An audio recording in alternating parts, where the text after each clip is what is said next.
เอาทุกคนเนาะกำลังข้ามมาเนาะโอ้ทางยากกันใหญ่มาพร้อมกันความสุขความทุกข์ผูกพันช่วยสู้กันเหมือนอายและน้องบัดนี้น้องสาวเป็นดาวอยู่เวียงวังทองบอกเคยลืมญาติพี่น้องและทงท้องนาเคยอยู่ถึงอยู่เวียงวังฟังเพลงสากล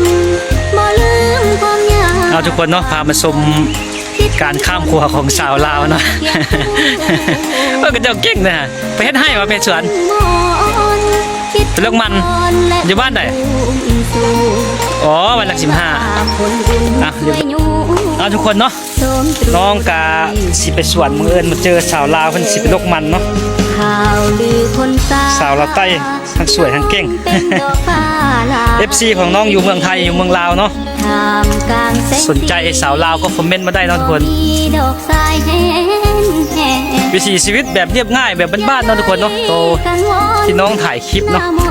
วิวงามตอนนี้น้องกำลังขึ้นไปสวนเนาะไปสวนห้วยบางเลียงเมื่อกี้เนี่ยมาเจอ2สาวเนาะสาวลาวใต้งามดีนี่น้องกันย่างขึ้นไปกินสาวลาวใต้ข้ามขัวมากินงามดี2พี่น้องเนาะเจ้าก็มาหัวมาสวนนี่ไปกับน้องเจียนสาวลาวใต้เนาะสาวตะโอ้ยน้อยย่างขึ้นปูขึ้นป่าโอ้เมื่อย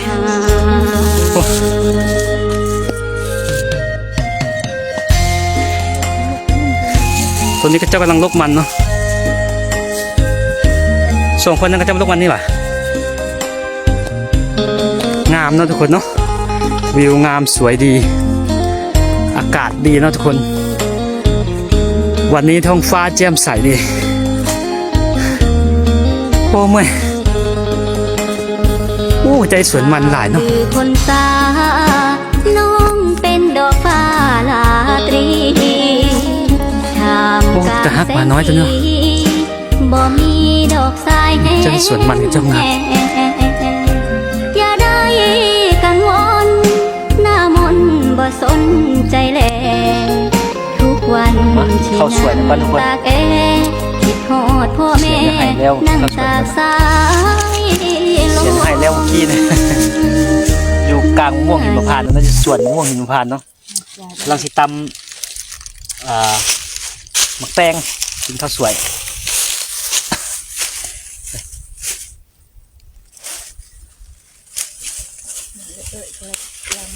ตำกินแบบธรรมชาติมาแซ่บดี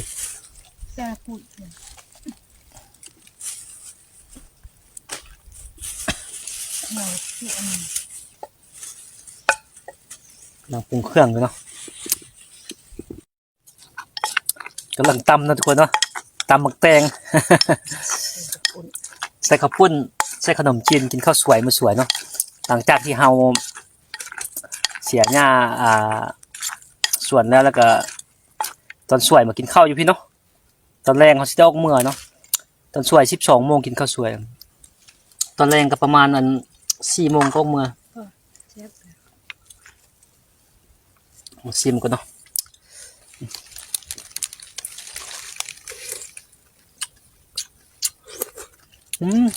เข้าเลยเนาะเข้าป่าทุกคน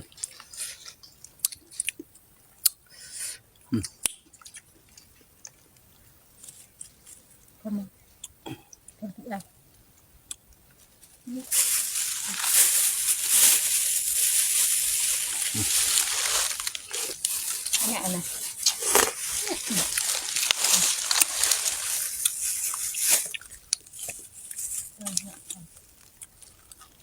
เลย9,000เดินมาโลนึง12,000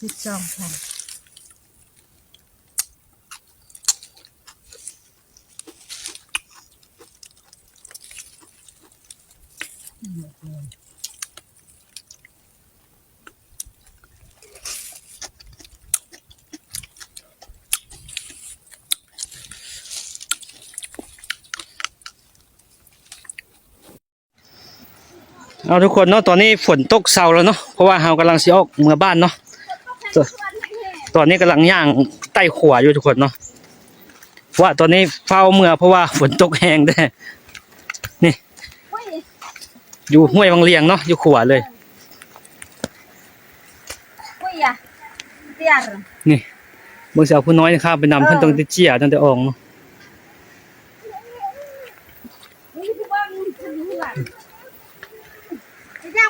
โอ้ฝนตกแห้งเนาะเขาก็ต้องได้ไปข้ามขวาไป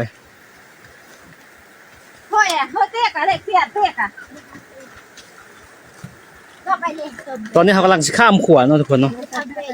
ฝนตกแห้งเนาะหลังจากที่เขาไปหัวไปสวนมาเนาะเลิกหัวเลิกสวนมาสวนมะม่วงหินมะพร้าวพอดีฝนตกแห้งเฮ็ดให้น้ำป่ามันไหลแห้งเลยเนาะโอ้ตัวนี้ก็ไทยโอ้ไปหลายคนมันสิบุฮักบ่ไปให้มันห่างๆกันเนาะ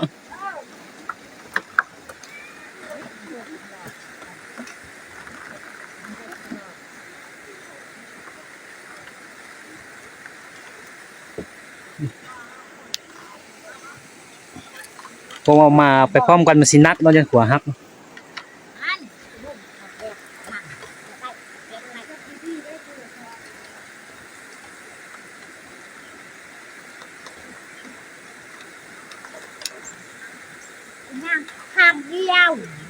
บ่ได้แล้วค่อยม่วนโทรศัพท์